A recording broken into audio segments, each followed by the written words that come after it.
أعوذ بالله من الشيطان الرجيم بسم الله الرحمن الرحيم সুনানে ইবনে মাজাহ তৃতীয় খণ্ড হাদিস নাম্বার 2601 আবু বুরদা ইবনে নিয়ার রাদিয়াল্লাহু তাআলা আনহু থেকে বর্ণিত রাসূলুল্লাহ সাল্লাল্লাহু আলাইহি ওয়াসাল্লাম বলতেন, আল্লাহর নির্ধারিত হদ্দের আওতাভুক্ত অপরাধ ব্যতীত অপর কোনো অপরাধীকে 10-এর অধিক ব্যত্রাঘাত করা যাবে না। হাদিস নাম্বার 2602 আবু হুরাইরা রাদিয়াল্লাহু তাআলা আনহু থেকে বর্ণিত, তিনি বলেন, রাসূলুল্লাহ সাল্লাল্লাহু আলাইহি ওয়াসাল্লাম বলেছেন, তোমরা 10টি ব্যত্রাঘাতের অধিক তাজির শাস্তি নির্ধারণ করো না। হাদিস নাম্বার 2603 উবাদা ইবনু সামিত রাদিয়াল্লাহু তাআলা আনহু থেকে বর্ণিত, তিনি বলেন, রাসূলুল্লাহ সাল্লাল্লাহু আলাইহি ওয়াসাল্লাম বলেছেন, তোমাদের মধ্যে যে ব্যক্তি শাস্তিযোগ্য অপরাধ করে অতঃপর সে যত সত্তর শাস্তি ভোগ করে সেটাই তার অপরাধের কাফফারা, অন্যথায় তার বিষয়টি আল্লাহর নিকট সোপর্দ হয়। হাদিস নাম্বার 2604 আলী রাদিয়াল্লাহু তাআলা আনহু থেকে বর্ণিত, তিনি বলেন, রাসূলুল্লাহ সাল্লাল্লাহু আলাইহি ওয়াসাল্লাম বলেছেন, কোন ব্যক্তি দুনিয়াতে কোনো পাপ কাজ করার পর সেজন্য সে শাস্তি ভোগ করলে আল্লাহ তাআলা তার সেই বান্দাকে পুনর্বার একই অপরাধের শাস্তি দেওয়ার বিষয়ে অধিক ন্যায়পরায়ণ। কোন ব্যক্তি দুনিয়াতে পাপ কাজ করার পর আল্লাহ তা গোপন করে রাখলেন, আল্লাহ একবার যে উপেক্ষা করেছেন তার জন্য পুনরায় গ্রেফতার করার ব্যাপারে অধিক দয়া পরবশ। হাদিস নম্বর 2605 আবু হুরাইরা রাদিয়াল্লাহু তাআলা আনহু থেকে বর্ণিত, সাদ ইবনে উবাদা আল আনসারী রাদিয়াল্লাহু তাআলা আনহু বললেন, ইয়া রাসূলুল্লাহ, কোন ব্যক্তি বেগানা পুরুষ লোককে তার স্ত্রীর সাথে অবৈধ কাজে লিপ্ত পেলে সে কি তাকে হত্যা করবে? রাসূলুল্লাহ সাল্লাল্লাহু আলাইহি সাল্লাম বলেন, না। সাদ রাদিয়াল্লাহু তাআলা আনহু বলেন, হ্যাঁ, সেই সত্তার শপথ যিনি আপনাকে সত্য দিন দান করে সম্মানিত করেছেন সে তাকে অবশ্যই হত্যা করবে। রাসূলুল্লাহ সাল্লাল্লাহু আলাইহি ওয়াসাল্লাম বলেন, তোমাদের নেতা যা বলেন তা শোনো। হাদিস নাম্বার 2606 সালামা ইবনুল মুহাদ্দিক রাদিয়াল্লাহু তাআলা আনহু থেকে বর্ণিত, তিনি বলেন, হদ্দ সম্পর্কিত আয়াত নাজিল হলে তীক্ষ্ণ আত্মমর্যাদাবোধের অধিকারী আবু সাবিত সাদ ইবনে উবাদা রাদিয়াল্লাহু তাআলা আনহুকে বলা হলো, তোমার স্ত্রীর সাথে বেগানা কোনো পুরুষ লোককে পেলে তুমি কি করবে? তিনি বলেন, আমি তাদের উভয়কে তরবারির আঘাতে হত্যা করব। আমার দ্বারা এটা সম্ভব হবে না যে আমি এই অপকর্মের 4জন সাক্ষী তালাশ করব এবং সাক্ষী নিয়ে আস্তে আস্তে সে তার অপকর্ম শেষ করবে, অথবা আমি তোমাদের সামনে এসে বলবো যে আমি এরূপে এরূপে দেখেছি এবং তোমরা আমাকে জেনার অপবাদের শাস্তি দিবে এবং আর কখনো আমার সাক্ষ্য গ্রহণ করবে না। রাবি বলেন, বিষয়টি নবী সাল্লাল্লাহু আলাইহি ওয়াসাল্লামের সামনে আলোচনা করা হলে তিনি বলেন, তরবারি সাক্ষী হিসাবে যথেষ্ট। অতঃপর তিনি বলেন, না, এই অনুমতি দেয়া যায় না। আমি আশঙ্কা করছি যে উম্মাদ ও আত্মমর্যাদা সম্বোধ সম্পন্ন ব্যক্তি তাই করে বসবে। ইমাম আবু আবদুল্লাহ ইবনে মাজাহ রাদিয়াল্লাহু তাআলা আনহু বলেন, আমি আবু জুরআ রাদিয়াল্লাহু তাআলা আনহুকে বলতে শুনেছি যে এটা হলো আলী ইবনে মুহাম্মদ আত-তানাফিসি বর্ণিত হাদিস, যার অংশবিশেষ আমার স্মরণ নাই। হাদিস নাম্বার 2607 আল বারাআ ইবনে আজিব রাদিয়াল্লাহু তাআলা আনহু থেকে বর্ণিত, তিনি বলেন, আমার মামা আমাকে অতিক্রম করে যাচ্ছিলেন। অধস্তন রাবি হুসাইন তার রিওয়াতে তার নাম হারিস ইবনে আমর উল্লেখ করেছেন। রাসূলুল্লাহ সাল্লাল্লাহু আলাইহি ওয়াসাল্লাম তার জন্য একটি পতাকা তৈরি করে দিয়েছিলেন। আমি তাকে জিজ্ঞাসা করলাম, কোথায় যাচ্ছেন? তিনি বলেন, রাসূলুল্লাহ সাল্লাল্লাহু আলাইহি ওয়াসাল্লাম আমাকে এক ব্যক্তির কাছে পাঠিয়েছেন যে তার পিতার মৃত্যুর পর তার স্ত্রীকে বিবাহ করেছে। তিনি আমাকে নির্দেশ দিয়েছেন যে আমি যেন তাকে হত্যা করি।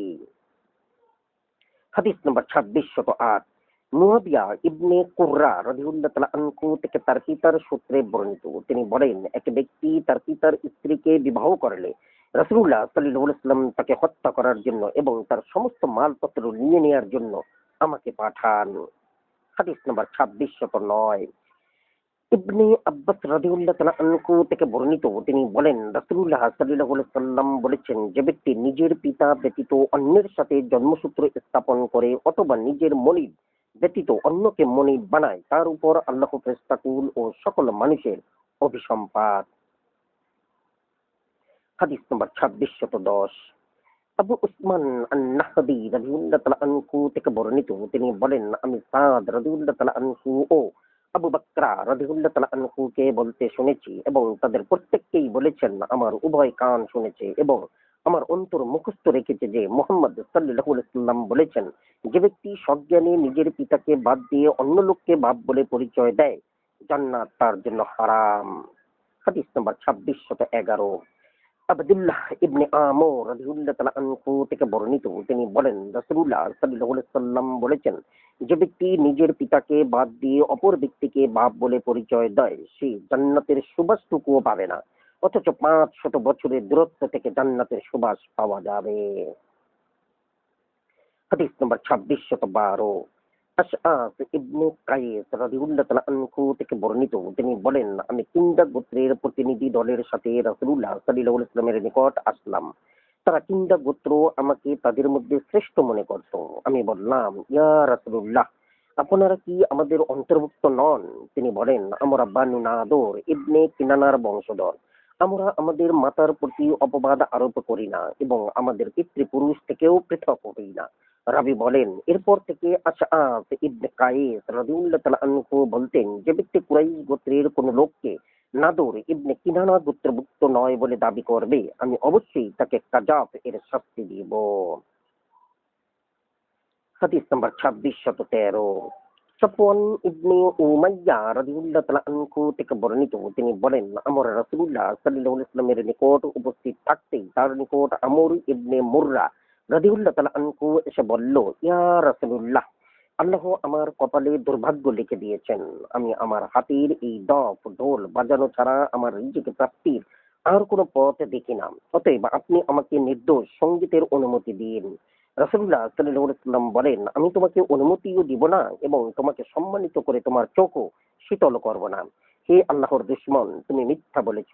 আল্লাহ তোমাকে পবিত্র ও হালাল রিজিক দান করেছেন, কিন্তু আল্লাহ তোমাকে যে হালাল রিজিক দিয়েছেন তার পরিবর্তে আল্লাহ তোমার জন্য যে রিজিক হারাম করেছেন তুমি তাই গ্রহণ করেছো। আমি যদি তোমাকে ইতিপূর্বে নিষেধ করে থাকতাম তবে অবশ্যই তোমাকে শাস্তি দিতাম। আমার এখান থেকে উঠে যাও এবং আল্লাহর নিকট তওবা করো। সাবধান, তোমাকে নিষেধ করার পরও যদি তুমি এ কাজ করো তবে আমি অবশ্যই তোমাকে যন্ত্রণাদায়ক শাস্তি দিব। তোমার মাথা মুন্ডন করিয়ে বিকৃত করে দেব, তোমার পরিবার থেকে তোমাকে নির্বাসিত করব এবং তোমার সহায় সম্পত্তি লুণ্ঠন করা মদিনার যুবকদের জন্য হালাল করে দিব। এ কথায় আমর উঠে দাঁড়ায় এবং সে নিজেকে এতটা লাঞ্ছিত ও অপমানিত বোধ করে যা আল্লাহ ছাড়া কেউ জানে না। সে উঠে চলে গেলেন। নবী সাল্লাল্লাহু আলাইহি সাল্লাম বলেন, এই সব লোক পাপাচারী, এদের কেউ তওবা না করে মারা গেলে আল্লাহ তাআলা কিয়ামতের দিন তাকে নপুংসক ও বিবস্ত্র অবস্থায় উত্থিত করবেন, যেরূপ সে দুনিয়াতে ছিল। সে এক টুকরা কাপড় দিয়েও মানুষের সামনে নিজের লজ্জা নিবারণ করবে না এবং যখনই সে দাঁড়াবে সাথে সাথে আচার খেয়ে পড়ে যাবে। হাদিস নম্বর 2614।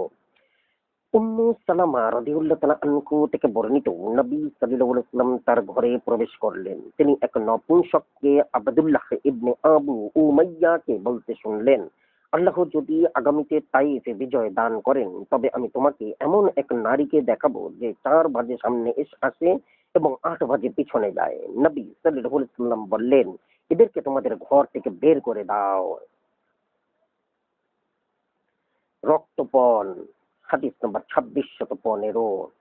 আব্দুল্লাহ রাদিয়াল্লাহু তাআলা আনহু থেকে বর্ণিত, তিনি বলেন রাসূলুল্লাহ সাল্লাল্লাহু আলাইহি সাল্লাম বলেছেন, কিয়ামতের দিন মানুষের অপরাধের মধ্যে সর্বপ্রথম নরহত্যার অপরাধের বিচার করা হবে। হাদিস নম্বর 2616।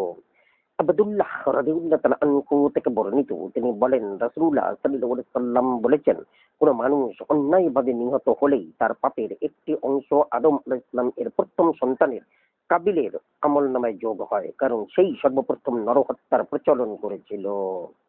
হাদিস নাম্বার 2617। আব্দুল্লাহ রাদিয়াল্লাহু তাআলা আনহু থেকে বর্ণিত, তিনি বলেন রাসূলুল্লাহ সাল্লাল্লাহু আলাইহি সাল্লাম বলেছেন, কিয়ামতের দিন মানুষের মধ্যে সর্বপ্রথম নরহত্যার অপরাধের বিচার করা হবে। হাদিস নাম্বার 2618।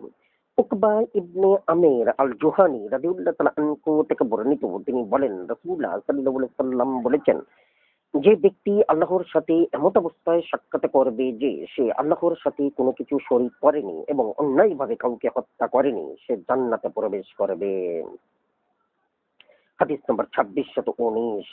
আল বারা ইবনে আজিব রাদিয়াল্লাহু তাআলা আনহু থেকে বর্ণিত, রাসূলুল্লাহ সাল্লাল্লাহু আলাইহি ওয়াসাল্লাম বলেন, একজন ইমানদার ব্যক্তির অন্যায়ভাবে নিহত হওয়ার চেয়ে গোটা পৃথিবী ধ্বংস হয়ে যাওয়া আল্লাহর নিকট অধিক সহজ ও সাধারণ ব্যাপার। হাদিস নাম্বার 2620। আবু হুরাইরা রাদিয়াল্লাহু তাআলা আনহু থেকে বর্ণিত, তিনি বলেন, রাসূলুল্লাহ সাল্লাল্লাহু আলাইহি ওয়াসাল্লাম বলেছেন, যে ব্যক্তি একজন মুমিনকে হত্যার ব্যাপারে সামান্য একটু কথার দ্বারাও সহায়তা করবে, সে মহান আল্লাহর সাথে এমত অবস্থায় সাক্ষাৎ করবে যে তার দুই চোখের মাঝখানে কপালে লেখা থাকবে আল্লাহর রহমত থেকে বঞ্চিত। হাদিস নাম্বার 2621। সালিম ইবনে আবুল জাদ রাদিয়াল্লাহু তাআলা আনহু থেকে বর্ণিত, তিনি বলেন, ইবনে আব্বাস রাদিয়াল্লাহু তাআলা আনহুকে এমন এক ব্যক্তি সম্পর্কে জিজ্ঞাসা করা হলো যে কোন ইমানদার মুসলমানকে ইচ্ছাকৃতভাবে হত্যা করলো, অতঃপর তওবা করলো, ঈমান আনলো, ইসলাম গ্রহণ করলো, সৎ কাজ করলো, অতঃপর হেদায়েতে মতো চললো। তিনি বলেন, আফসোস তার জন্য, কোথায় তার জন্য হেদায়েত? আমি তোমাদের নবী সাল্লাল্লাহু আলাইহি সাল্লামকে বলতে শুনেছি, কিয়ামতের দিন হত্যাকারী তার মাথার সাথে নিহত ব্যক্তির মাথা লটকানো অবস্থায় উপস্থিত হবে। নিহত ব্যক্তি বলবে, হে প্রভু, তাকে জিজ্ঞাসা করুন সে কেন আমাকে হত্যা করেছে। আল্লাহর শপথ, অবশ্যই আল্লাহ তাআলা তোমাদের নবীর উপর এই কথা নাজিল করেছেন এবং অতঃপর এমন কিছু নাজিল করেননি যা উক্ত কথাকে রহিত করতে পারে। হাদিস নম্বর 2622। আবু সাঈদ আল খুদরি রাদিয়াল্লাহু তাআলা আনহু থেকে বর্ণিত, তিনি বলেন, আমি রাসূলুল্লাহ সাল্লাল্লাহু আলাইহি ওয়াসাল্লামের মুখে শুনেছি এবং আমার যা দুই কান শুনেছে এবং আমার অন্তর যা সংরক্ষণ করেছে তাকে তোমাদেরকে অবহিত করব না। এক বান্দা ৯৯ ব্যক্তিকে হত্যা করেছিল। এরপর তার তওবা করার খেয়াল হলেই সে জান্নাত জানতে চাইল যে পৃথিবীর সবচেয়ে বড় আলেম কে। তাকে একটি লোক সম্পর্কে অবহিত করা হলো। সে তার কাছে এসে বলল, আমি ৯৯ ব্যক্তিকে হত্যা করেছি, আমার জন্য কি তওবার কোনো সুযোগ আছে? লোকটি বলল, ৯৯ ব্যক্তিকে হত্যা করার পর এখন আবার তওবা? রাসূলুল্লাহ সাল্লাল্লাহু আলাইহি ওয়াসাল্লাম বলেন, তখন সে তার তরবারি কোষমুক্ত করে তাকে হত্যা করল এবং তার দ্বারা ১০০ জন পূর্ণ করল। পুনরায় তার তওবার খেয়াল হলে সে পৃথিবীর সবচেয়ে বড় আলেম ব্যক্তি সম্পর্কে জানতে চাইল। তাকে এক লোক সম্পর্কে বলা হলে সে তার নিকটে গিয়ে বলল, আমি ১০০ ব্যক্তিকে হত্যা করেছি, আমার জন্য কি তওবার কোনো সুযোগ আছে?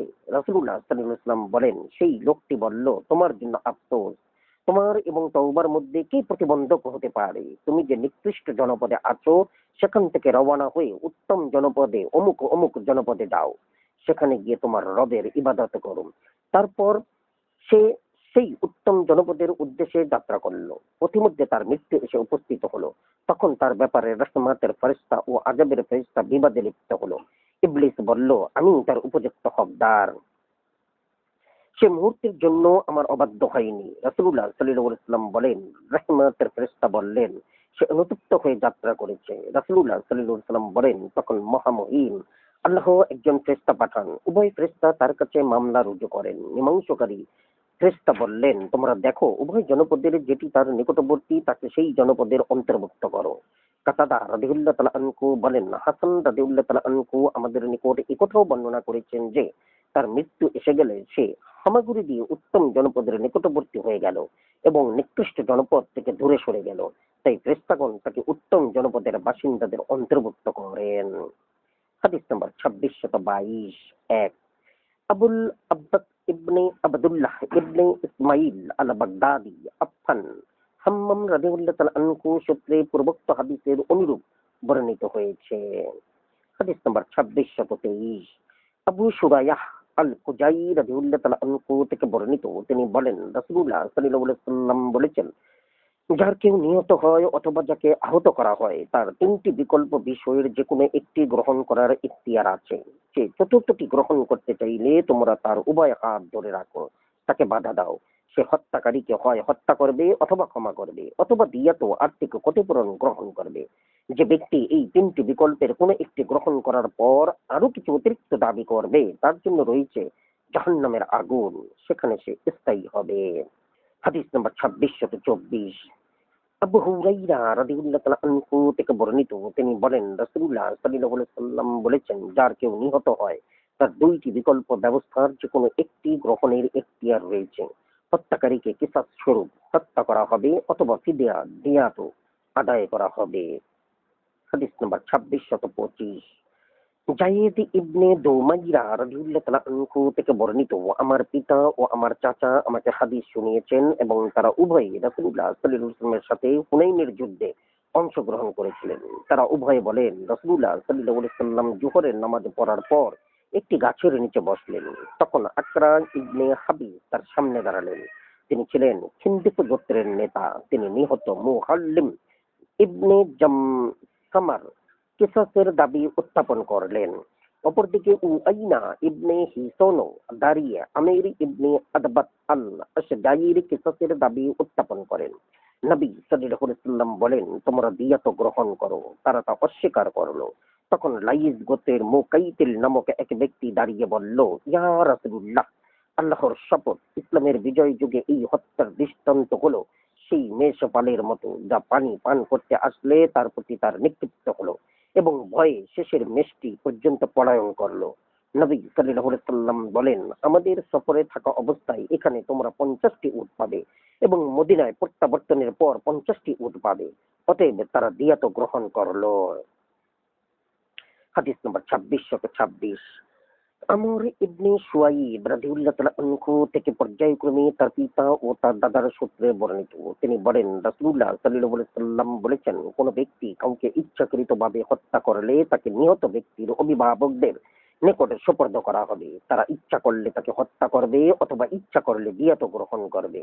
আর দিয়াত হলো 30টি হিক্কা 4 বছরের উট, 30টি জাদাআ 5 বছরের উট এবং 40টি খলিফা গর্ভধারী উষ্ট্রি। এটাই হলো ইচ্ছাকৃতভাবে হত্যার দিয়াত। উভয় পক্ষের মধ্যে সমঝোতা সুলেহ হতে পারে, আর এটা হলো কঠোর দিয়াত। হাদিস নম্বর 2627। আব্দুল্লাহ ইবনে আমর রাদিয়াল্লাহু তাআলা আনহু থেকে বর্ণিত, নবী সাল্লাল্লাহু আলাইহি ওয়াসাল্লাম বলেন, ভুলবশত হত্যা কাতলে খাতা হলো শিবহে আমদ এর অন্তর্ভুক্ত, যেমন চাবুক বা লাঠির আঘাতে মৃত্যু। এতে 100 উট দিয়াত স্বরূপ দিতে হবে। তার মধ্যে 40টি হতে হবে গর্ভবতী। হাদিস নম্বর 2627। 1, মুহাম্মদ ইবনে ইয়াহইয়া, সুলাইমান ইবনে হারব, হাম্মাদ ইবনে জায়েদ, খালিদ আল হাজ্জা, কাসিম ইবনে রাবিয়া, উকবা ইবনে আউস, আব্দুল্লাহ ইবনে আমর রাদিয়াল্লাহু তাআলা আনহু নবী সাল্লাল্লাহু আলাইহি ওয়াসাল্লামের সূত্রে পূর্বোক্ত হাদিসের অনুরূপ বর্ণিত আছে। হাদিস নম্বর 2628। ইবনে উমর রাদিয়াল্লাহু তাআলা আনহু থেকে বর্ণিত, রাসূলুল্লাহ সাল্লাল্লাহু আলাইহি ওয়াসাল্লাম মক্কা বিজয়ের দিন কাবা ঘরের সিঁড়ির ওপর দাঁড়িয়ে আল্লাহর প্রশংসা ও গুণগান করলেন। অতঃপর বললেন, সমস্ত প্রশংসা আল্লাহর, যিনি নিজ প্রতিশ্রুতি সত্যে পরিণত করেছেন, তার বান্দাকে সাহায্য করেছেন এবং একাই সম্মিলিত বাহিনীকে পরাভূত করেছেন। জেনে রাখো, চাবুক বা লাঠির আঘাতে নিহত হলে তা কতলে খাতা ভুলবশত হত্যা, এর দিয়াত 100 উষ্ট্রি, যার 40টি হতে হবে গর্ভবতী। জেনে রাখো, জাহিলি যুগের সকল রীতিনীতি এবং রক্তপাত হত্যার প্রতিশোধ আমার এই 2 পায়ের নিচে। তবে বাইতুল্লাহর সেবা এবং হাজিদের পানি পান করানোর যে প্রথা প্রচলিত ছিল তা বহাল থাকবে। জেনে রাখো, এই 2টি বিষয়কে আমি পূর্ববৎ তার সংশ্লিষ্ট ব্যক্তিবর্গের দায়িত্বে বহাল রাখলাম। হাদিস নম্বর 2629। ইবনে আব্বাস রাদিয়াল্লাহু তাআলা আনহু থেকে বর্ণিত, নবী সাল্লাল্লাহু আলাইহি ওয়াসাল্লাম 12,000 দিরহাম দিয়াত নির্ধারণ করেছেন। হাদিস নম্বর 2630। আমর ইবনে শুয়াইব রাদিয়াল্লাহু তাআলা আনহু থেকে পর্যায়ক্রমে তার পিতা ও তার দাদার সূত্রে বর্ণিত, রাসূলুল্লাহ সাল্লাল্লাহু আলাইহি ওয়াসাল্লাম বলেন, যে ব্যক্তি ভুলবশত নিহত হলো তার দিয়াত 30টি বিনতে মাকাদ 1 বছরের উষ্ট্রি, 30টি বিনতে লাবুন 2 বছরের উষ্ট্রি, 30টি হিক্কা 4 বছরের উষ্ট্রি এবং 10টি ইবনে লাবুন 2 বছরের উট। রাসূলুল্লাহ সাল্লাল্লাহু আলাইহি ওয়াসাল্লাম গ্রামবাসীদের বেলায় এগুলোর মূল্য নির্ধারণ করেন 400 দিনার অথবা তার সমতুল্য রৌপ্য মুদ্রা। তিনি দিয়াতের নগদ মূল্য নির্ধারণ করতেন উটের বাজার দর অনুসারে। উটের বাজার দর বৃদ্ধি পেলে দিয়াতের পরিমাণও বেড়ে যেত এবং উটের বাজার দর হ্রাস পেলে দিয়াতের পরিমাণও হ্রাস পেত। রাসূলুল্লাহ সাল্লাল্লাহু আলাইহি ওয়াসাল্লামের যুগে এর মূল্য 400 দিনার থেকে 800 দিনার পর্যন্ত অথবা এর সমমূল্যের রৌপ্য মুদ্রায় 8000 দিরহাম পর্যন্ত পৌঁছেছিল। আর রাসূলুল্লাহ সাল্লাল্লাহু আলাইহি ওয়াসাল্লাম এই সিদ্ধান্ত দিয়েছিলেন যে গরুর মালিক গরুর দ্বারা তাদের দিয়াত পরিশোধ করতে চাইলে 200 গরু এবং বকরির মালিক বকরি দ্বারা দিয়াত পরিশোধ করতে চাইলে 2000 বকরি দিতে হবে। হাদিস নম্বর 2631। আব্দুল্লাহ ইবনে মাসউদ রাদিয়াল্লাহু তাআলা আনহু থেকে বর্ণিত, তিনি বলেন রাসূলুল্লাহ সাল্লাল্লাহু আলাইহি ওয়াসাল্লাম বলেছেন, কতলে খাতার ভুলবশত হত্যার দিয়ত 20টি হিক্কা, 20টি জাজাআ, 20টি বিনতে মাখাদ, 20টি বিনতে লাবুন এবং 20টি ইবনে মাখাদ। হাদিস নম্বর 2632। ইবনে আব্বাস রাদিয়াল্লাহু তাআলা আনহু থেকে বর্ণিত, নবী সাল্লাল্লাহু আলাইহি ওয়াসাল্লাম দিয়ত নির্ধারণ করেছেন 12,000 দিরহাম। আল্লাহর বাণী, আল্লাহ ও তার রাসূল নিজ কৃপায় তাদের অভাব মুক্ত করেছিলেন বলেই তারা বিরোধিতা করেছিল। সূরা তাওবা ৭৪। এই আয়াতের তাৎপর্য তাই, অর্থাৎ দিয়ত গ্রহণের দ্বারা তাদের অভাব মুক্ত করেছিলেন। হাদিস নম্বর 2633। মুগিরা ইবনে শুবা রাদিয়াল্লাহু তাআলা আনহু থেকে বর্ণিত, তিনি বলেন রাসূলুল্লাহ সাল্লাল্লাহু আলাইহি ওয়াসাল্লাম আকিলার উপর দিয়াত ধার্য করেছেন। হাদিস নম্বর 2634। মিকদাম আশ-শামী রাদিয়াল্লাহু তাআলা আনহু থেকে বর্ণিত, তিনি বলেন রাসূলুল্লাহ সাল্লাল্লাহু আলাইহি ওয়াসাল্লাম বলেছেন, যার ওয়ারিস নাই আমি তার ওয়ারিস, আমি তার দিয়াত পরিশোধ করব এবং তার পরিত্যক্ত সম্পদের ওয়ারিসও হব। যার কোনো ওয়ারিস নাই তার মামা তার ওয়ারিস, সে তার পক্ষ থেকে দিয়াতও পরিশোধ করবে এবং তার পরিত্যক্ত সম্পত্তির ওয়ারিসও হবে। হাদিস নম্বর 2635। ইবনে আব্বাস রাদিয়াল্লাহু তাআলা আনহু থেকে বর্ণিত, নবী সাল্লাল্লাহু আলাইহি ওয়াসাল্লাম বলেন, যে ব্যক্তি অন্ধ বিদ্বেষ অথবা গোত্রীয় বিদ্বেষের বশবর্তী হয়ে পাথর, চাবুক অথবা লাঠির আঘাতে হত্যাকাণ্ড ঘটায়, তার উপর কতলে খাতার দিয়াত ধার্য হবে। আর যে ব্যক্তি ইচ্ছাকৃতভাবে হত্যা করবে তার উপর কিসাস বাধ্যকর হবে। আর যে ব্যক্তি হত্যাকারী ও নিহত ব্যক্তির ওয়ারিসগণের মধ্যে প্রতিবন্ধক হবে তার উপর আল্লাহর ফেরেশতাকুলের এবং মানব জাতির অভিসম্পাত, তার নফল অথবা ফরজ কোনো ইবাদতই কবুল করা হবে না। হাদিস নম্বর 2636। নিমরান ইবনে জারিয়া রাদিয়াল্লাহু তাআলা আনহু থেকে বর্ণিত, তার পিতার সূত্রে বর্ণিত, এক ব্যক্তি অপর ব্যক্তির বাহুতে তরবারি দ্বারা আঘাত করে তা গ্রন্থির বাইরে থেকে কেটে ফেলে। আহত ব্যক্তি তার বিরুদ্ধে নবী সাল্লাল্লাহু আলাইহি ওয়াসাল্লামের নিকট মামলা রুজু করলো। তিনি তাকে দিয়াত প্রদানের নির্দেশ দিলেন। সে বলল, ইয়া রাসূলুল্লাহ, আমি কিসাস দাবি করছি। তিনি বলেন, তুমি দিয়াত গ্রহণ করো, আল্লাহ এতে তোমায় বরকত দান করুন। তিনি তার পক্ষে কিসাসের রায় দেননি। হাদিস নম্বর 2637। আব্বাস ইবনে আব্দুল মুত্তালিব রাদিয়াল্লাহু তাআলা আনহু থেকে বর্ণিত, তিনি বলেন রাসূলুল্লাহ সাল্লাল্লাহু আলাইহি ওয়াসাল্লাম বলেছেন, মস্তিষ্কের মূলে আঘাত না পৌঁছলে, পেটের অভ্যন্তরে আঘাত না পৌঁছলে এবং হাড় ভেঙে স্থানচ্যুত না হলে তাতে কিসাস নেই। হাদিস নম্বর 2638। আয়েশা রাদিয়াল্লাহু তাআলা আনহা থেকে বর্ণিত, রাসূলুল্লাহ সাল্লাল্লাহু আলাইহি ওয়াসাল্লাম আবু জাহম ইবনে হুযায়ফা রাদিয়াল্লাহু তাআলা আনহুকে যাকাত আদায়কারী নিয়োগ করে পাঠান। এক ব্যক্তি তার যাকাতের ব্যাপারে তার সাথে বিবাদে লিপ্ত হয়। আবু জাহম রাদিয়াল্লাহু তাআলা আনহু তাকে আঘাত করলে তার মাথা ফেটে যায়। সেই গোত্রের লোকজন নবী সাল্লাল্লাহু আলাইহি ওয়াসাল্লামের নিকট এসে বলল, ইয়া রাসূলুল্লাহ, আমরা কিসাস দাবি করছি। নবী সাল্লাল্লাহু আলাইহি ওয়াসাল্লাম বলেন, তোমরা এত এত পরিমাণ মাল পাবে। কিন্তু তারা তাতে রাজি হলো না। তিনি বলেন, তোমরা এত এত পরিমাণ মাল পাবে। এবার তারা রাজি হয়ে গেল। নবী সাল্লাল্লাহু আলাইহি ওয়াসাল্লাম বলেন, আমি কি লোকদের উদ্দেশ্যে ভাষণ দিয়ে তোমাদের রাজি হওয়ার বিষয়টি জানিয়ে দেব? তারা বলল, হ্যাঁ। নবী সাল্লাল্লাহু আলাইহি ওয়াসাল্লাম ভাষণ দেন এবং বলেন, এই লাইস গোত্রের লোকজন আমার নিকট কিসাসের দাবি নিয়ে এসেছে। আমি তাদেরকে এত এত পরিমাণ মাল প্রদানের প্রস্তাব করে জিজ্ঞাসা করলাম, তোমরা কি সম্মত হলে? তারা বলল, না। এতে মুহাজিরগণ ক্ষিপ্ত হয়ে তাদেরকে শাস্তি দিতে উদ্যত হলেন। রাসূলুল্লাহ সাল্লাল্লাহু আলাইহি ওয়াসাল্লাম তাদেরকে বিরত হতে নির্দেশ দিলে তারা বিরত হন। তিনি মালের পরিমাণ আরো বাড়িয়ে তাদেরকে পুনরায় প্রস্তাব দিয়ে বলেন, তোমরা কি সম্মত হলে? তারা বলল, হ্যাঁ।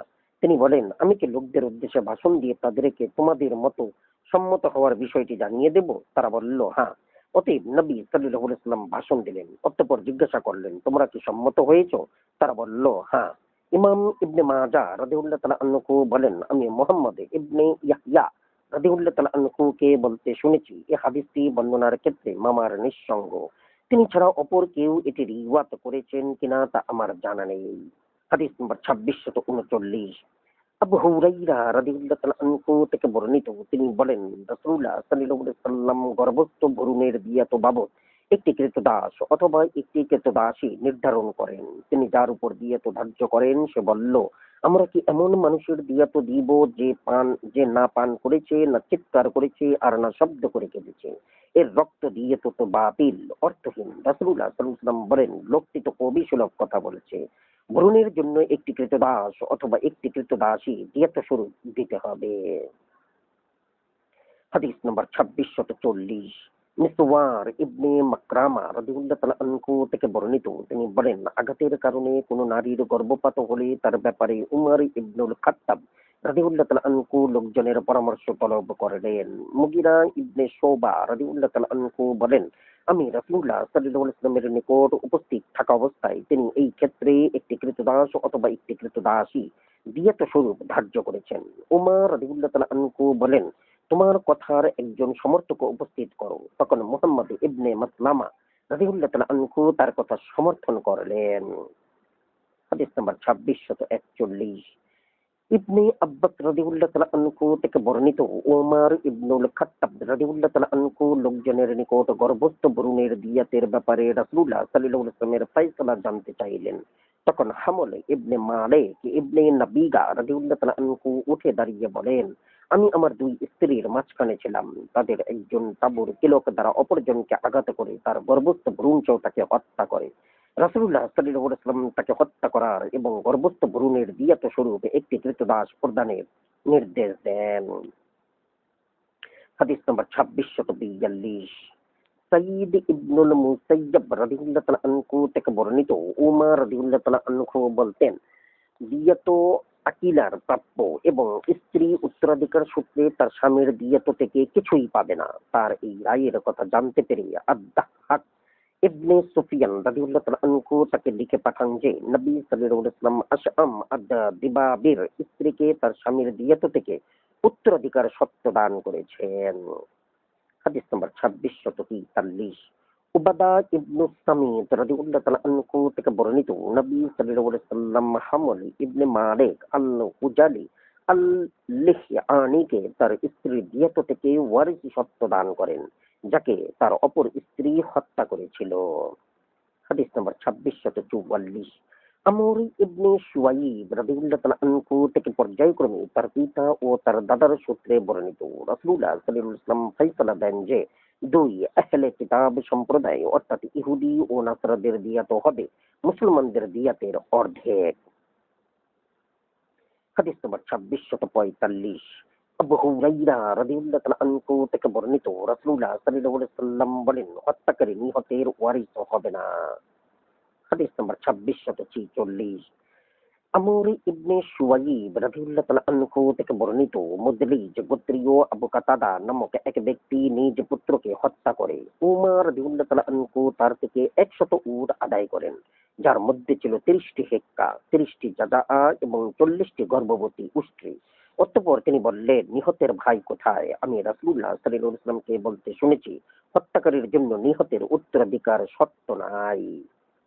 হাদিস নাম্বার 2647, আমর ইবনে শুয়াইব রাদিয়াল্লাহু তাআলা আনহু থেকে পর্যায়ক্রমে তার পিতা ও তার দাদার সূত্রে বর্ণিত, তিনি বলেন, রাসূলুল্লাহ সাল্লাল্লাহু আলাইহি ওয়াসাল্লাম সিদ্ধান্ত দিয়েছেন যে কোন নারীর উপর দিয়াত বাধ্যকর হলে তা তার বিদ্যমান বংশীয় আত্মীয়গণ পরিশোধ করবে, কিন্তু তারা তার ওয়ারিশ হবে না। তবে তার ওয়ারিশদের প্রদানের পর কিছু অবশিষ্ট থাকলে তা তারা পেতে পারে। কোন নারী নিহত হলে তার দিয়াত পাবে তার ওয়ারিশগণ, তারাই হত্যাকারীকে কিসাস রূপে হত্যা করার অধিকারী। হাদিস নম্বর 2648, জাবির রাদিয়াল্লাহু তাআলা আনহু থেকে বর্ণিত, তিনি বলেন, রাসূলুল্লাহ সাল্লাল্লাহু আলাইহি ওয়াসাল্লাম হত্যাকারী নারীর উপর ধার্যকৃত দিয়াত প্রদানের দায় তার বংশীয় আত্মীয়গণের উপর আরোপ করেন। তখন নিহত নারীর বংশীয় আত্মীয়রা বলল, ইয়া রাসূলুল্লাহ, তার মিরাস কি আমরা পাবো? তিনি বলেন, না, তার মিরাস তার স্বামী তার সন্তানের প্রাপ্য। হাদিস নম্বর 2649, আনাস রাদিয়াল্লাহু তাআলা আনহু থেকে বর্ণিত, তিনি বলেন, তার ফুপু রুবাইয়্যি একটি বালিকার সামনের পাটির দাঁত ভেঙে ফেলেছিল। অপরাধীর গোত্র ক্ষমা প্রার্থনা করলে আহতের গোত্র তা অস্বীকার করে। তারা দিয়াত প্রদানের প্রস্তাব দিলে তাও তারা প্রত্যাখ্যান করে। অতঃপর তারা নবী সাল্লাল্লাহু আলাইহি ওয়াসাল্লামের নিকট উপস্থিত হলে তিনি কিসাস গ্রহণের নির্দেশ দেন। তখন আনাস ইবনুন নাদর রাদিয়াল্লাহু তাআলা আনহু বলেন, ইয়া রাসূলুল্লাহ, রুবাইয়ের সামনের পাটির দাঁত ভেঙে ফেলা হবে। সেই সত্তার শপথ যিনি আপনাকে সত্য দিন সহ প্রেরণ করেছেন, তার দাঁত ভাঙা যাবে না। নবী সাল্লাল্লাহু আলাইহি ওয়াসাল্লাম বলেন, হে আনাস, আল্লাহর কিতাবের বিধান হলো কিসাস। রাবী বলেন, তখন আহত মেয়েটির গোত্র সম্মত হয়ে কিসাস ক্ষমা করে দেয়। তখন রাসূলুল্লাহ সাল্লাল্লাহু আলাইহি ওয়াসাল্লাম বলেন, আল্লাহর বান্দাদের মধ্যে এমন লোক আছে যে আল্লাহর নামে শপথ করলে আল্লাহ তা অবশ্যই পূর্ণ করার ব্যবস্থা করেন। হাদিস নম্বর 2650। ইবনে আব্বাস রাদিয়াল্লাহু তাআলা আনহু থেকে বর্ণিত, রাসূলুল্লাহ সাল্লাল্লাহু আলাইহি ওয়াসাল্লাম বলেন, সব দাঁতের মূল্য ও মর্যাদা সমান। সামনের দাঁত ও মাড়ির দাঁত দিয়াতের ক্ষেত্রে এক সমান। হাদিস নম্বর 2651। ইবনে আব্বাস রাদিয়াল্লাহু তাআলা আনহু থেকে বর্ণিত, নবী সাল্লাল্লাহু আলাইহি ওয়াসাল্লাম প্রতিটি দাঁতের দিয়াত ৫টি উট নির্ধারণ করেছেন। হাদিস নম্বর 2652। ইবনে আব্বাস রাদিয়াল্লাহু তাআলা আনহু থেকে বর্ণিত, নবী সাল্লাল্লাহু আলাইহি ওয়াসাল্লাম বলেন, এটা এবং এটা অর্থাৎ কনিষ্ঠা, অনামিকা ও বৃদ্ধাঙ্গুলি দিয়াত সমান। হাদিস নম্বর 2653। আমর ইবনে শুয়াইব রাদিয়াল্লাহু তাআলা আনহু থেকে পর্যায়ক্রমে তার পিতা ও তার দাদার সূত্রে বর্ণিত, রাসূলুল্লাহ সাল্লাল্লাহু আলাইহি ওয়াসাল্লাম বলেন, সবগুলো আঙ্গুল দিয়াত সমান। প্রতিটি আঙ্গুলের দিয়াত 10টি করে উট। হাদিস নাম্বার 2654। আবু মুসা আল আশআরী রাদিয়াল্লাহু তাআলা আনহু থেকে বর্ণিত, তিনি বলেন, সব আঙ্গুল দিয়াত সমান। হাদিস নাম্বার 2655। আমর ইবনে শুয়াইব রাদিয়াল্লাহু তাআলা আনহু থেকে পর্যায়ক্রমে তার পিতা ও তার দাদার সূত্রে বর্ণিত, নবী সাল্লাল্লাহু আলাইহি ওয়াসাল্লাম বলেন, হাড় উন্মুক্তকারী প্রতিটি জখমের দিয়াত 5টি করে উট। হাদিস নাম্বার 2656। উমাইয়ার পুত্রদ্বয় ইয়ালা ও সালামা রাদিয়াল্লাহু তাআলা আনহু থেকে বর্ণিত, তারা উভয়ে বলেন, আমরা রাসূলুল্লাহ সাল্লাল্লাহু আলাইহি ওয়াসাল্লামের সাথে তাবুক যুদ্ধে রওনা করলাম। আমাদের সাথে আমাদের এক সাথীও ছিল। পথিমধ্যে সে এবং অপর এক ব্যক্তি বিবাদে লিপ্ত হয়। রাবী বলেন, আমাদের লোকটি তার প্রতিপক্ষের হাত কামড়ে ধরল। সে তার মুখ থেকে নিজের হাত মুক্ত করার জন্য সজোরে টান দিল। এতে তার সামনের পাটির দাঁত উপড়ে পড়ে গেল। সে রাসূলুল্লাহ সাল্লাল্লাহু আলাইহি ওয়াসাল্লামের নিকট উপস্থিত হয়ে তার দাঁতের দিয়াত দাবি করল। রাসূলুল্লাহ সাল্লাল্লাহু আলাইহি ওয়াসাল্লাম বলেন, তোমাদের কেউ তার ভাইকে ষাঁড়ের মতো কামড়ে ধরে অতঃপর এসে দিয়াত দাবি করে, এর কোনো দিয়াত নেই। রাবী বলেন, রাসূলুল্লাহ সাল্লাল্লাহু আলাইহি ওয়াসাল্লাম তার দাঁতের দিয়াতের দাবি নাকচ করে দিলেন। হাদিস নম্বর 2657। ইমরান ইবনে হুসাইন রাদিয়াল্লাহু তাআলা আনহু থেকে বর্ণিত, এক ব্যক্তি অপর ব্যক্তির হাতের বাহু কামড়ে ধরলে লোকটি তার হাত টান দিল। এতে তার সামনের পাটির দাঁত উপড়ে পড়ে গেল। সে বিষয়টি নবী সাল্লাল্লাহু আলাইহি ওয়াসাল্লামের নিকটে পেশ করলে তিনি তার দাবি নাকচ করে দেন এবং বলেন, তোমাদের একজন অপরজনকে ষাঁড়ের মতো কামড়ায়। হাদিস নাম্বার 2658। আবু জুহাইফা রাদিয়াল্লাহু তাআলা আনহু থেকে বর্ণিত, তিনি বলেন, আমি আলী ইবনে আবু তালিব রাদিয়াল্লাহু তাআলা আনহুকে বললাম, আমাদের নিকট এমন কোন জ্ঞান আছে কি যা অন্যদের অজ্ঞাত? তিনি বলেন, না, আল্লাহর শপথ, লোকদের নিকট যে জ্ঞান আছে তা ব্যতীত বিশেষ কোনো জ্ঞান আমাদের নিকট নাই। তবে আল্লাহ যদি কাউকে কোরআন বুঝবার জ্ঞান দান করেন এবং এই সহিফার মধ্যে রাসূলুল্লাহ সাল্লাল্লাহু আলাইহি ওয়াসাল্লাম থেকে দিয়াত ইত্যাদি প্রসঙ্গে যা আছে তাহলে স্বতন্ত্র কথা। এই সহিফার মধ্যে আরো আছে, কোন মুসলমান কোন কাফেরকে হত্যার অপরাধে হত্যা করা যাবে না।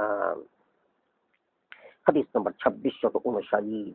আমর ইবনে শুয়াইল রাদিয়াল্লাহু তাআলা আনহু থেকে পর্যায়ক্রমে তার পিতা ও তার দাদার সূত্রে বর্ণিত, তিনি বলেন, রাসূলুল্লাহ সাল্লাল্লাহু আলাইহি ওয়াসাল্লাম বলেছেন, কোন মুসলমানকে কোন কাফেরকে হত্যার অপরাধে হত্যা করা যাবে না। হাদিস নম্বর 2660। ইবনে আব্বাস রাদিয়াল্লাহু তাআলা আনহু থেকে বর্ণিত, নবী সাল্লাল্লাহু আলাইহি ওয়াসাল্লাম বলেন, কোন কাফেরকে হত্যার অপরাধে কোন মুসলমানকে হত্যা করা যাবে না এবং চুক্তিভুক্ত কোন জিম্মিকেও তার চুক্তি বহাল থাকা অবস্থায় হত্যা করা যাবে না। হাদিস নম্বর 2661। ইবনে আব্বাস রাদিয়াল্লাহু তাআলা আনহু থেকে বর্ণিত, রাসূলুল্লাহ সাল্লাল্লাহু আলাইহি ওয়াসাল্লাম বলেন, সন্তানকে হত্যার অপরাধে পিতাকে হত্যা করা যাবে না। হাদিস নম্বর 2662। উমর ইবনুল খাত্তাব রাদিয়াল্লাহু তাআলা আনহু থেকে বর্ণিত, তিনি বলেন, আমি রাসূলুল্লাহ সাল্লাল্লাহু আলাইহি ওয়াসাল্লামকে বলতে শুনেছি, পিতাকে সন্তান হত্যার অপরাধে হত্যা করা যাবে না। হাদিস নম্বর 2663। সামুরা ইবনে জুনদুব রাদিয়াল্লাহু তাআলা আনহু থেকে বর্ণিত, তিনি বলেন, রাসূলুল্লাহ সাল্লাল্লাহু আলাইহি ওয়াসাল্লাম বলেছেন, কোন ব্যক্তি তার কৃতদাসকে হত্যা করলে আমরা তাকে হত্যা করব এবং কেউ তার দেহের কোনো অঙ্গ কর্তন করলে আমরা তার দেহের অঙ্গ কর্তন করব। হাদিস নাম্বার 2664। আলী রাদিয়াল্লাহু তাআলা আনহু থেকে এবং আমর ইবনে শুয়াইব রাদিয়াল্লাহু তাআলা আনহু থেকে পর্যায়ক্রমে তার পিতা ও তার দাদার সূত্রে বর্ণিত, তারা বলেন, এক ব্যক্তি তার কৃতদাসকে ইচ্ছাকৃতভাবে হত্যা করলো। রাসূলুল্লাহ সাল্লাল্লাহু আলাইহি ওয়াসাল্লাম তাকে 100 বেত্রাঘাত করেন, 1 বছরের নির্বাসন দেন এবং মুসলমানদের জায়গির ভাতা ইত্যাদি প্রাপ্য অংশের মধ্য থেকে তার অংশ বিলোপ করেন। হাদিস নম্বর 2665। আনাস ইবনে মালিক রাদিয়াল্লাহু তাআলা আনহু থেকে বর্ণিত, এক ইহুদি 2টি পাথরের মাঝখানে এক মহিলার মাথা রেখে তা পিষ্ট করে তাকে হত্যা করে। রাসূলুল্লাহ সাল্লাল্লাহু আলাইহি ওয়াসাল্লাম 2টি পাথরের মাঝখানে অপরাধীর মাথা রেখে তা পিষ্ট করে তাকে হত্যা করান। হাদিস নম্বর 2666। আনাস ইবনে মালিক রাদিয়াল্লাহু তাআলা আনহু থেকে বর্ণিত, এক ইহুদি একটি বালিকাকে তার অলংকার পত্রের লোভে হত্যা করে। রাসূলুল্লাহ সাল্লাল্লাহু আলাইহি ওয়াসাল্লাম মুমূর্ষু বালিকাকে একজনের নামোল্লেখ করে জিজ্ঞাসা করলেন, তোমাকে কি অমুকে আঘাত করেছে? সে তার মাথার ইশারায় বলল, না। তিনি আবার অন্য একজনের নামোল্লেখ করে তাকে জিজ্ঞাসা করলে সে তার মাথার ইশারায় বলল, না। তিনি তাকে ইহুদের নামোল্লেখ করে আবার জিজ্ঞাসা করলে সে মাথার ইশারায় বলল, হ্যাঁ। অতঃপর রাসূলুল্লাহ সাল্লাল্লাহু আলাইহি ওয়াসাল্লাম উক্ত ইহুদির মাথা 2টি পাথরের মাঝখানে রেখে পিষ্ট করে হত্যা করান। হাদিস নম্বর 2667। নোমান ইবনে বাশি রাদিয়াল্লাহু তাআলা আনহু থেকে বর্ণিত, রাসূলুল্লাহ সাল্লাল্লাহু আলাইহি ওয়াসাল্লাম বলেন, তরবারির আঘাতেই মৃত্যুদণ্ড কার্যকর করতে হবে। হাদিস নম্বর 2668। আবু বকর রাদিয়াল্লাহু তাআলা আনহু থেকে বর্ণিত, তিনি বলেন, রাসূলুল্লাহ সাল্লাল্লাহু আলাইহি ওয়াসাল্লাম বলেছেন, তরবারির আঘাতেই মৃত্যুদণ্ড কার্যকর করতে হবে। হাদিস নম্বর 2669। আমর ইবনুল আহওয়াস রাদিয়াল্লাহু তাআলা আনহু থেকে বর্ণিত, তিনি বলেন, আমি রাসূলুল্লাহ সাল্লাল্লাহু আলাইহি ওয়াসাল্লামকে বিদায় হজের দিন বলতে শুনেছি, সাবধান, অপরাধী তার অপরাধের দ্বারা নিজেকেই দায়বদ্ধ করে। পিতার অপরাধে পুত্রকে এবং পুত্রের অপরাধে পিতাকে দায়বদ্ধ করা যাবে না। হাদিস নম্বর 2670। তারিক আল মুহারিবি রাদিয়াল্লাহু তাআলা আনহু থেকে বর্ণিত, তিনি বলেন, আমি রাসূলুল্লাহ সাল্লাল্লাহু আলাইহি ওয়াসাল্লামকে তার হস্তদ্বয় এত উপরে তুলে বলতে শুনেছি যে তার বগলের শুভ্রতা আমার দৃষ্টিগোচর হয়েছে।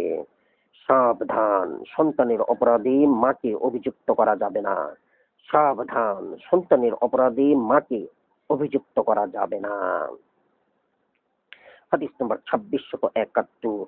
খাসখাস আল আনবারি রাদিয়াল্লাহু তাআলা আনহু থেকে বর্ণিত, তিনি বলেন, আমি আমার এক পুত্র সহ নবী সাল্লাল্লাহু আলাইহি ওয়াসাল্লামের কাছে এলাম।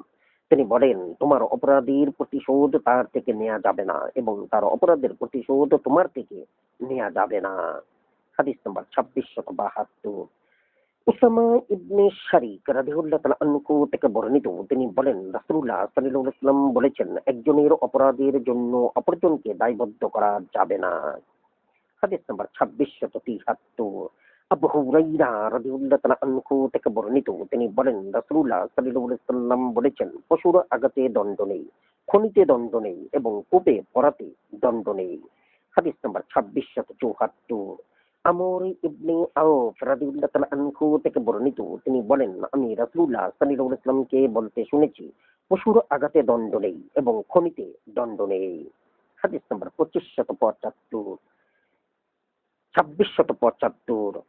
উবাদা ইবনু সামিত রাদিয়াল্লাহু তাআলা আনহু থেকে বর্ণিত, তিনি বলেন, রাসূলুল্লাহ সাল্লাল্লাহু আলাইহি ওয়াসাল্লামের ফয়সালা করেছেন যে খনিতে দণ্ড নেই, কূপে পতিত হওয়ায় দণ্ড নেই, পশুর আঘাতে দণ্ড নেই।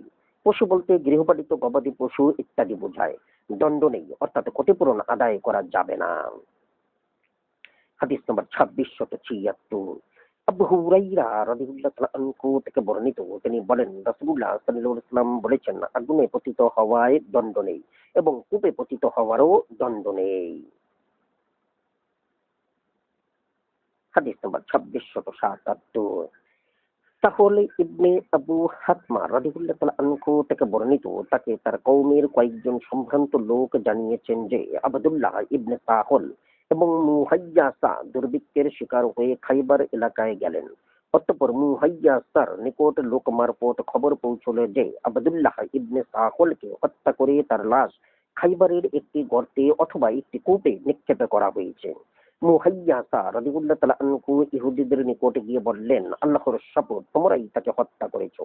তারা বলল, আল্লাহর শপথ, আমরা তাকে হত্যা করিনি। অতঃপর তিনি তার গোত্রে ফিরে এসে তাদের নিকট এই ঘটনা বর্ণনা করলেন। তিনি ও তার বড় ভাই হুয়াইয়াসা এবং আব্দুর রহমান ইবনে সাহল রাদিয়াল্লাহু তাআলা আনহু মহানবী সাল্লাল্লাহু আলাইহি ওয়াসাল্লামের নিকট এলেন। খাইবারের ঘটনার প্রত্যক্ষদর্শী মুহাইয়াসা রাদিয়াল্লাহু তাআলা আনহু কথা বলতে উদ্যত হলে রাসূলুল্লাহ সাল্লাল্লাহু আলাইহি ওয়াসাল্লাম তাকে বলেন, জ্যেষ্ঠকে অগ্রাধিকার দাও। তিনি বয়সে বড় বোঝাতে চাচ্ছিলেন। হুয়াইয়াসা কথা বললেন, তারপর মুহাইয়াসা কথা বললেন। রাসূলুল্লাহ সাল্লাল্লাহু আলাইহি ওয়াসাল্লাম বললেন, ইহুদিরা হয় তোমাদের সঙ্গীর দিয়াত প্রদান করবে অথবা যুদ্ধের ঘোষণা দিবে। এরপর রাসূলুল্লাহ সাল্লাল্লাহু আলাইহি ওয়াসাল্লাম বিষয়টি সম্পর্কে পত্র লিখলে ইহুদিরা প্রত্যুত্তরে লিখে পাঠায়, আল্লাহর শপথ, আমরা তাকে হত্যা করিনি। রাসূলুল্লাহ সাল্লাল্লাহু আলাইহি ওয়াসাল্লাম মুহাইয়াসা ও আব্দুর রহমান রাদিয়াল্লাহু তাআলা আনহুকে বললেন, তোমরা কি শপথ করে তোমাদের সঙ্গীর খুনের বদলা দাবি করতে পারো? তারা বলল, আমরা শপথ করব না। তিনি বলেন, তাহলে ইহুদিরা তোমাদের দাবি থেকে মুক্ত হওয়ার জন্য শপথ করবে। তারা বলেন, তারা তো মুসলমান নয়, মিথ্যা শপথ করবে। অতঃপর রাসূলুল্লাহ সাল্লাল্লাহু আলাইহি ওয়াসাল্লাম নিজের রাষ্ট্রের পক্ষ থেকে তার দিয়াত পরিশোধ করলেন। রাসূলুল্লাহ সাল্লাল্লাহু আলাইহি ওয়াসাল্লাম তাদের নিকট 100 উষ্ট্রী পাঠান এবং সেগুলি তাদের বসতিতে পৌঁছে গেল। সাহল রাদিয়াল্লাহু তাআলা আনহু বলেন, সেগুলির মধ্যকার একটি লাল উষ্ট্রী আমাকে লাথি মেরেছিল। হাদিস নম্বর 2678। আমর ইবনে শুয়াইব রাদিয়াল্লাহু তাআলা আনহু থেকে পর্যায়ক্রমে তার পিতা ও তার দাদার সূত্রে বর্ণিত। মাসউদের দুই পুত্র হুয়াইয়াসা ও মুহাইয়াসা এবং সাহলের দুই পুত্র আবদুল্লাহ ও আব্দুর রহমান কাজের সন্ধানে খাইবারের উদ্দেশ্যে বেরিয়ে পড়লেন।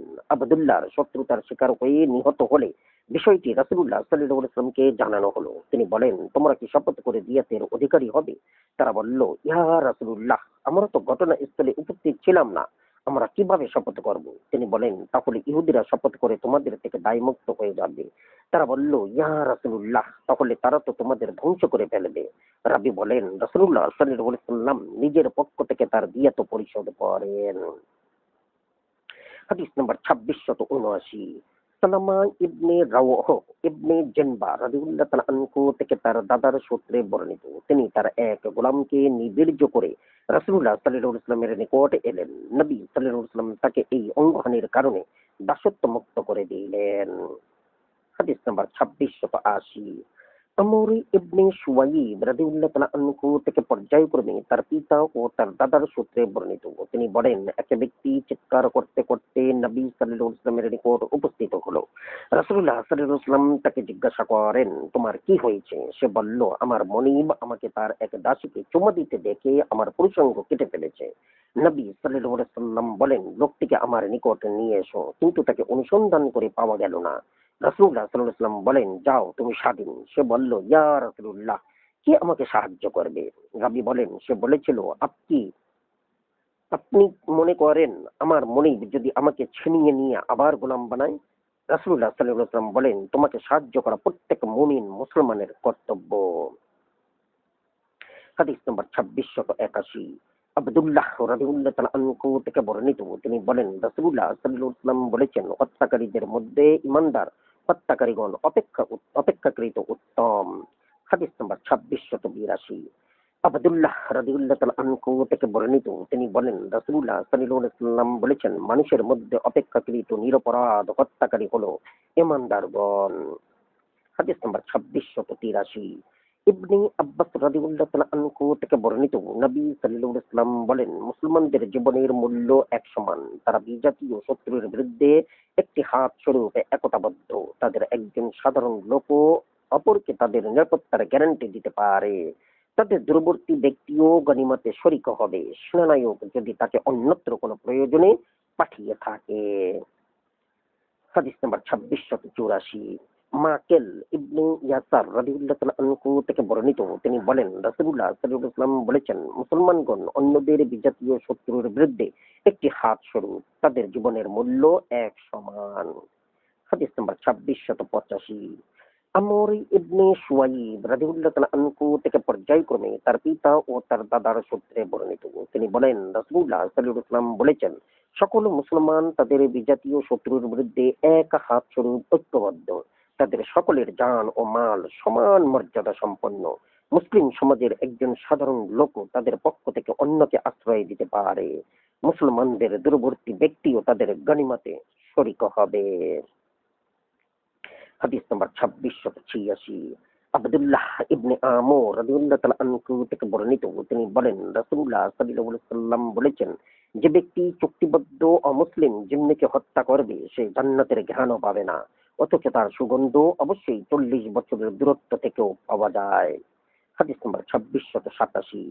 আবু হুরাইরা রাদিয়াল্লাহু তাআলা আনহু থেকে বর্ণিত, নবী সাল্লাল্লাহু আলাইহি ওয়াসাল্লাম বলেন, যে ব্যক্তি আল্লাহ ও তার রাসূলের নিরাপত্তা লাভকারী কোন জিম্মিকে হত্যা করবে সে জান্নাতের সুগন্ধ পাবে না, অথচ 70 বছরের দূরত্ব থেকেও অবশ্যই তার সুগন্ধ পাওয়া যাবে। হাদিস নম্বর 2688। রিফায়া ইবনে সাদ্দাদ আল কিতবানি রাদিয়াল্লাহু তাআলা আনহু থেকে বর্ণিত, তিনি বলেন, আমর ইবনুল হামিদ আল কুজাই রাদিয়াল্লাহু তাআলা আনহু এর নিকট আমি যে বাক্যটি শুনেছি তা না থাকলে আমি মুক্তারের মাথা ও দেহের মাঝখান দিয়ে হাঁটাচলা করতাম, তাকে হত্যা করতাম। আমি তাকে বলতে শুনেছি যে রাসূলুল্লাহ সাল্লাল্লাহু আলাইহি ওয়াসাল্লাম বলেছেন, যে ব্যক্তি কোনো লোকের জানে নিরাপত্তা দেওয়ার পর তাকে হত্যা করলো সে কিয়ামতের দিন বিশ্বাসঘাতকতার ঝন্ডা বয়ে বেড়াবে। হাদিস নাম্বার 2689। রিফায়া রাদিয়াল্লাহু তাআলা আনহু থেকে বর্ণিত, তিনি বলেন, আমি মুক্তারের প্রাসাদে প্রবেশ করে তার নিকট উপস্থিত হলাম। সে বলল, এই মুহূর্তে জিবরাইল আলাইহিস সালাম আমার নিকট থেকে উঠে চলে গেলেন। তখন তার গর্দানে সজোরে আঘাত হানা থেকে একটি হাদীসই আমাকে বিরত রেখেছে। আমি সুলাইমান ইবনে সুরাদ রাদিয়াল্লাহু তাআলা আনহুকে বর্ণনা করতে শুনেছি যে নবী সাল্লাল্লাহু আলাইহি ওয়াসাল্লাম বলেছেন, তোমার থেকে কেউ তার জীবনে নিরাপত্তা লাভ করলে তুমি তাকে হত্যা করো না। এই হাদীসই তাকে হত্যা করা থেকে আমাকে বিরত রেখেছে। হাদিস নাম্বার 2690। আবু হুরাইরা রাদিয়াল্লাহু তাআলা আনহু থেকে বর্ণিত, তিনি বলেন, রাসূলুল্লাহ সাল্লাল্লাহু আলাইহি ওয়াসাল্লামের যুগে এক ব্যক্তি হত্যার অপরাধ করলো। বিষয়টি নবী সাল্লাল্লাহু আলাইহি ওয়াসাল্লামের নিকট পেশ করা হলে তিনি তাকে নিহতের অভিভাবকের নিকট সোপর্দ করলেন। হত্যাকারী বলল, ইয়া রাসূলুল্লাহ, আল্লাহর শপথ তাকে হত্যা করার ইচ্ছা আমার ছিল না। তখন রাসূলুল্লাহ সাল্লাল্লাহু আলাইহি ওয়াসাল্লাম নিহতের অভিভাবককে বললেন, সে সত্যবাদী হয়ে থাকলে এবং তারপর তুমি তাকে হত্যা করলে তুমি জাহান্নামে যাবে। রাবী বলেন, তারা তাকে তার পথে ছেড়ে দিল। সে একটি রশি দ্বারা পিঠ মোড়া দিয়ে বাঁধা ছিল। সে তার রশি মাটির সাথে টানতে টানতে বেরিয়ে চলে গেল। সেই থেকে তার নাম হলো রশিধারী। হাদিস নাম্বার 2691। আনাস ইবনে মালিক রাদিয়াল্লাহু তাআলা আনহু থেকে বর্ণিত, তিনি বলেন, এক ব্যক্তি তার অভিভাবকের হত্যাকারীকে নিয়ে রাসূলুল্লাহ সাল্লাল্লাহু আলাইহি ওয়াসাল্লামের নিকট এলো। নবী সাল্লাল্লাহু আলাইহি ওয়াসাল্লাম তাকে বলেন, তুমি ক্ষমা করে দাও। সে অস্বীকার করলো। তিনি বলেন, তাহলে তুমি দিয়াত গ্রহণ করো। সে তাও অস্বীকার করলো। তিনি বলেন, তাহলে যাও তাকে হত্যা করো, কেননা তুমি তার মতোই হবে। রাব্বী বলেন, তার নিকটে গিয়ে তাকে বলা হলো, রাসূলুল্লাহ সাল্লাল্লাহু আলাইহি ওয়াসাল্লাম অবশ্যই বলেছেন তাকে হত্যা করো, তুমিও তার মতোই হবে। অতঃপর সে তাকে তার পথ ছেড়ে দিল। রাব্বী বলেন, তাকে তার রশি টানতে টানতে তার পরিবারের দিকে চলে যেতে দেখা গেল। সম্ভবত নিহতের দাবিদারগণ তাকে রশি দিয়ে বেঁধেছিল। রাবী আবু উমাইর রাদিয়াল্লাহু তাআলা আনহু তার হাদিসে বলেন, ইবনে শাওজাব রাদিয়াল্লাহু তাআলা আনহু আব্দুর রহমান ইবনুল কাসিম রাদিয়াল্লাহু তাআলা আনহু থেকে বর্ণনা করেন যে নবী সাল্লাল্লাহু আলাইহি ওয়াসাল্লামের পর আর কোন পথকে এরূপ বলা জায়েজ নয় যে তাকে হত্যা করো, তুমিও তার মতোই হবে। ইবনে মাজাহ রাদিয়াল্লাহু তাআলা আনহু বলেন, এটা হলো রামলাবাসীদের বর্ণিত হাদিস, যা তাদের ছাড়া আর কারো কাছে নেই। হাদিস নম্বর 2692। আনাস ইবনে মালিক রাদিয়াল্লাহু তাআলা আনহু থেকে বর্ণিত, তিনি বলেন, রাসূলুল্লাহ সাল্লাল্লাহু আলাইহি ওয়াসাল্লামের নিকট কিসাস সংক্রান্ত কোন মোকদ্দমা উত্থাপিত হলেই তিনি তা ক্ষমা করে দেওয়ার আহ্বান জানাতেন বাদীর প্রতি। হাদিস নম্বর 2693। আবু দারদা রাদিয়াল্লাহু তাআলা আনহু থেকে বর্ণিত, তিনি বলেন, আমি রাসূলুল্লাহ সাল্লাল্লাহু আলাইহি ওয়াসাল্লামকে বলতে শুনেছি, যার দেহের কোনো স্থান আঘাতপ্রাপ্ত হলো অতঃপর সে তা সাদকা করে নিল, অপরাধীকে ক্ষমা করে দিল, আল্লাহ এর বিনিময়ে তার এক ধাপ মর্যাদা বৃদ্ধি করবেন এবং তার একটি গুনাহ মাফ করবেন। একথা আমার দুই কান শুনেছে এবং আমার অন্তর তা হেফাজত করেছে। হাদিস নম্বর 2694। মুআজ ইবনে জাবাল, আবু উবাইদা ইবনুল জাররাহ, উবাদা ইবনে সামিত ও সাদ্দাদ ইবনে আওস রাদিয়াল্লাহু তাআলা আনহু থেকে বর্ণিত, রাসূলুল্লাহ সাল্লাল্লাহু আলাইহি ওয়াসাল্লাম বলেন, কোন নারী ইচ্ছাকৃতভাবে হত্যার অপরাধ করলে বা জিনা করলে এবং গর্ভবতী হয়ে থাকলে সন্তান প্রসব না করা পর্যন্ত এবং তার বাচ্চার লালন পালন দুধ পানের মেয়াদ শেষ না করা পর্যন্ত তাকে হত্যা বা রজম করা যাবে না। হাদিস নম্বর 2695। আয়েশা রাদিয়াল্লাহু তাআলা আনহু থেকে বর্ণিত, তিনি বলেন রাসূলুল্লাহ সাল্লাল্লাহু আলাইহি ওয়াসাল্লাম দিনার, দিরহাম, নগদ অর্থ বা উট, ছাগল কিছুই রেখে যাননি এবং তিনি কোনো কিছুর ওসিয়তও করেননি। হাদিস নাম্বার 2696। তালহা ইবনে মুসাররিফ রাদিয়াল্লাহু তাআলা আনহু থেকে বর্ণিত, তিনি বলেন আমি আব্দুল্লাহ ইবনে আবু আওফা রাদিয়াল্লাহু তাআলা আনহুকে জিজ্ঞাসা করলাম রাসূলুল্লাহ সাল্লাল্লাহু আলাইহি ওয়াসাল্লাম কি ওসিয়ত করেছিলেন? তিনি বলেন না। আমি জিজ্ঞাসা করলাম তাহলে তিনি ওসিয়তনামা তার নিকট লিপিবদ্ধ আকারে না রেখে দুটি রাতও অতিবাহিত করা তার জন্য বৈধ নয়। হাদিস নাম্বার 2697। আনাস ইবনে মালিক রাদিয়াল্লাহু তাআলা আনহু থেকে বর্ণিত, তিনি বলেন রাসূলুল্লাহ সাল্লাল্লাহু আলাইহি ওয়াসাল্লামের অন্তিম মুহূর্তে তার শ্বাসকষ্ট শুরু হলে তার ওসিয়তে এই ছিল যে নামাজ পড়বে এবং তোমাদের দাস দাসীর সাথে সদ্ব্যবহার করবে। হাদিস নাম্বার 2698। আলী ইবনে আবু তালিব রাদিয়াল্লাহু তাআলা আনহু থেকে বর্ণিত, তিনি বলেন রাসূলুল্লাহ সাল্লাল্লাহু আলাইহি ওয়াসাল্লামের শেষ কথা ছিল নামাজ পড়বে এবং তোমাদের দাস দাসীর সাথে সদাচরণ করবে। হাদিস নাম্বার 2699। ইবনে উমার রাদিয়াল্লাহু তাআলা আনহু থেকে বর্ণিত, তিনি বলেন রাসূলুল্লাহ সাল্লাল্লাহু আলাইহি ওয়াসাল্লাম বলেছেন কোন মুসলমানের নিকট ওসিয়ত করার মতো কোন জিনিস থাকলে মুসলমানদের কিভাবে ওসিয়তের নির্দেশ দিলেন, তিনি বলেন তিনি আল্লাহর কিতাব অনুসারে ওসিয়ত করেছেন। উজাইল ইবনে সুরাহবিল বলেন রাসূলুল্লাহ সাল্লাল্লাহু আলাইহি ওয়াসাল্লামের ওসিয়তকৃত ব্যক্তির ওসি উপর কর্তৃত্ব করার ক্ষমতা আবু বকর রাদিয়াল্লাহু তাআলা আনহু এর ছিল না। আবু বকর রাদিয়াল্লাহু তাআলা আনহু এর অবস্থা এই ছিল যে তিনি রাসূলুল্লাহ সাল্লাল্লাহু আলাইহি ওয়াসাল্লামের নির্দেশ পেলে অনুগত উটের ন্যায় তাকে তার লাগাম ধরে লাগাম পরে নিতেন। হাদিস নাম্বার 27। আনাস ইবনে মালিক রাদিয়াল্লাহু তাআলা আনহু থেকে বর্ণিত, তিনি বলেন রাসূলুল্লাহ সাল্লাল্লাহু আলাইহি ওয়াসাল্লাম বলেছেন বঞ্চিত সেই ব্যক্তি যে ওসিয়ত করা থেকে বঞ্চিত থাকে। আমানতু বিল্লাহ। জাযাকুমুল্লাহু খাইরান। আসসালামু আলাইকুম।